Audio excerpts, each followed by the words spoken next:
Get ready for more extraterrestrial dimensional clowns. Oh my gosh, I don't understand. Extra dimensional clowns.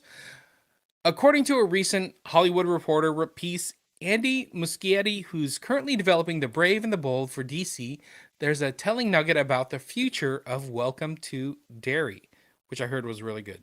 So good. If you haven't watched it, you need to watch it, man. I'm not a scared guy. Like I don't like scary movies or horror, but I'm not really scared of extra dimensional clowns now. So maybe I'll watch it. As the article puts it, Muschietti finds himself a hot commodity thanks to the muscular success of Welcome to Derry, HBO's It series. Second season is now in the works, even if it has not been officially renewed. We knew it was coming, but Yeah. I talked about this a while back when we reported on Muschietti was getting ready to start working on Brave and the Bold, mhm. and that they hadn't had a script for it yet. And I was like, yeah, I mean, they're probably moving forward on season 2 of Welcome to Derry, mainly because they already have a framework for the next 2 seasons of the show. So it's like, I could see HBO going, hey, go right into season 2 of Welcome to Derry. You guys have a hit with this show, keep it going.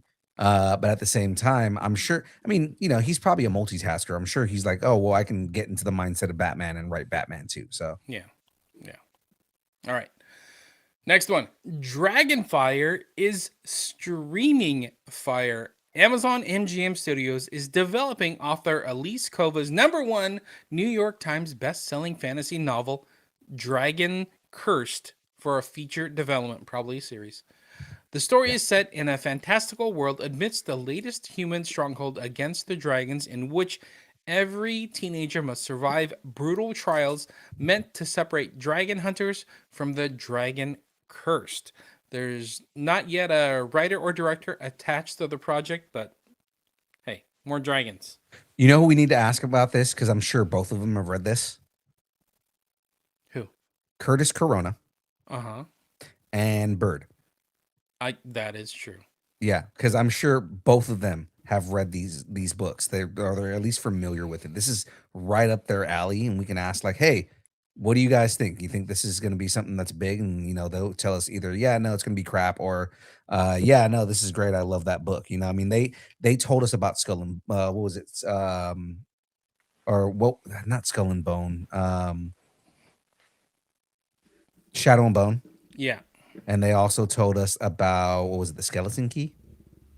Mm hmm. That one Something too. like that. Yeah, so, like, they predicted both of those shows, before they even came out, so, Well, everybody uh knows like the gold mine right now is mhm. young adult fiction Yeah. that is being churned out into series, and like, oh, that's the gold mine for developing a universe or a world that we can kind of tap into for a movie or a series. Like we'll get to a little bit more later, but I think there's one called Fourth Wing that's been really popular, Mhm. and we'll talk more about that. Michael B. Jordan's connected to it, so. Oh, nice, nice, nice. Okay, let's keep going. All right, next one. The search for the next James Bond is heating up again. According to a recent update, one young actor is suddenly standing out from the pack. Jacob Elordi is now one of the top contenders, being seriously considered to play James Bond. Smart move. I like this. Elordi recently picked up an Oscar nomination for his role in Frankenstein, directed by Guillermo del Toro, a career milestone that could push him higher on the studio's shortlist. Interesting, man. Jacob Elordi's kinda killing everything that he's doing right Yeah. now, so I can see that, especially because MGM has been on a hard search looking for the next James Bond. So, I mean, they could easily capitalize on his popularity right now. It's smart move. Totally. I totally agree. And plus, too, the Oscar nom, yeah, I think Yeah. Amazon, MGM are going to be like, yeah, give me that guy. Yeah, absolutely. And that just it raises the profile of the film, and I mean Right? they always do that with James. Like MGM's really big about making sure you have the highest profile possible for 007 movies. So, Mm-hmm. It's like a Heisman Trophy for actors. it kind of is. All right, let's keep it going. Somehow, the Skywalkers have returned. What?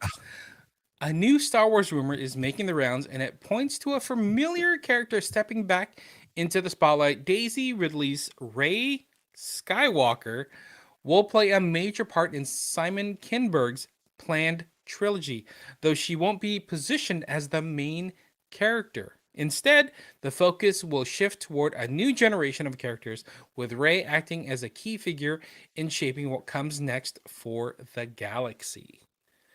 Okay. Interesting. It is interesting. I'm not opposed to that. We've been saying that we want a new trilogy, something that is Jedi focused, but something that is not Skywalker. You know what I mean? Like everything always leads back to the Skywalkers. All 9 movies led back to the Skywalker family. And I mean, yeah, you'll have Rey. She's technically an adopted Skywalker at this point.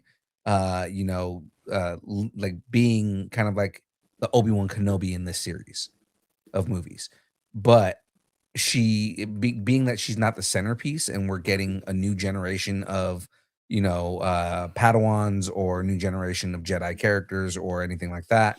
The other thing is you know it would be nice if they did, like, this was a way for them to do the use on Vogue, right, or to bring in characters from the extended universe, especially now that we have Filoni in charge. I'm sure he's been talking about how much he wants to bring a lot of those characters in. Yeah.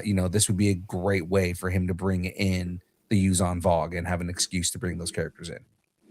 Yeah. My only question is, will she go the hermit Luke Skywalker route and drink green milk from a space cow teat? From Space Titty.